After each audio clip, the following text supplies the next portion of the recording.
Hey guys, how's it going? So I've been sculpting these goofy orc slash goblin heads. They're quite big now. They're bigger than the standard GW heads. Now this guy, his ear's gone, but they're just so expressive. This guy's maybe kind of standard size if his eyes are maybe a bit small. But just from the old, I think it's Paul Boner art, the big jawed orcs and the kind of goofier look, and just bringing that, taking different influences from different fantasy cartoons or just cartoons in general, and making them a bit more goofy. Just having a lot of fun with polymer clay, and this one's actually some green stuff here, so he's gonna be a little goblin or something. And just they're really quick to sculpt. Like the polymer clay I'm using here, this stuff is the cheapest stuff you can get. It cooks in 15 minutes. It's very soft, like you can break it quite easily, but it's also very soft to work with, and that kind of thing. And if it's for casting, like this one's obviously very messy and it's just a big one. I think I was watching telly while I was doing this, just for something to be doing with your hands, but they can be quite fun and really expressive and just really silly. And I don't know how they'd stand up to playing with their little ears, and sometimes their eyes and their noses can stick out a little bit and maybe come off. But if you were to cast them up, I'd say they'd be okay, and it'd be a bit tougher, if they're made of resin or something like that. But they are bigger than, like I said, the standard GW heads. So if you're going to make orcs, they're going to look a bit like, big head mode kind of orcs, or whatever you might call this.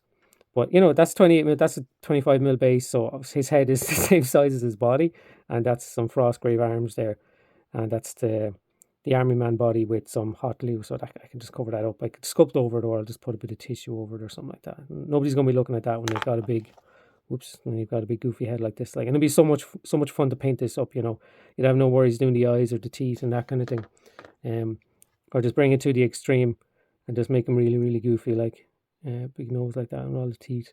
So that guy's using the Mantic orc body and just using some milliput to fill him out a bit more, because I kind of like that head. So I decided to do a bit more on him. Or this guy, Moria goblin legs and arms. So he's a bit weedy, but he's got kind of a goofy and cute in a way, I'd say, kind of orc head.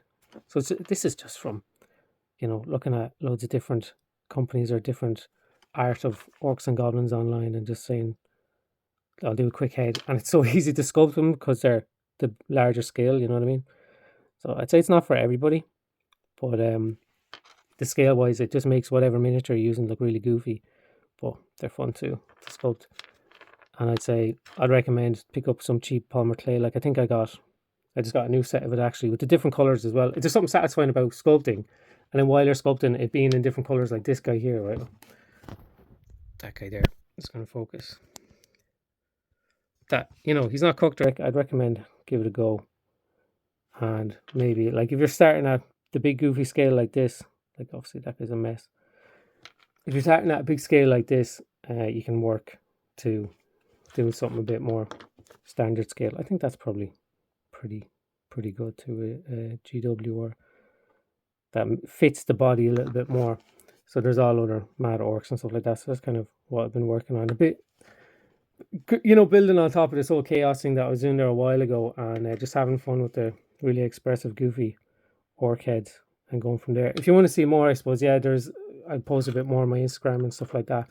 But let me know what you think of these goofy heads, and like I said, give the polymer clay a go for sure. I used to be kind of intimidated by it because it was something new material wise, but like I said, for the cost of I think €8, and you get loads of different colors and you can mess around with it, it's fantastic stuff. So yeah, give it a go. Good luck.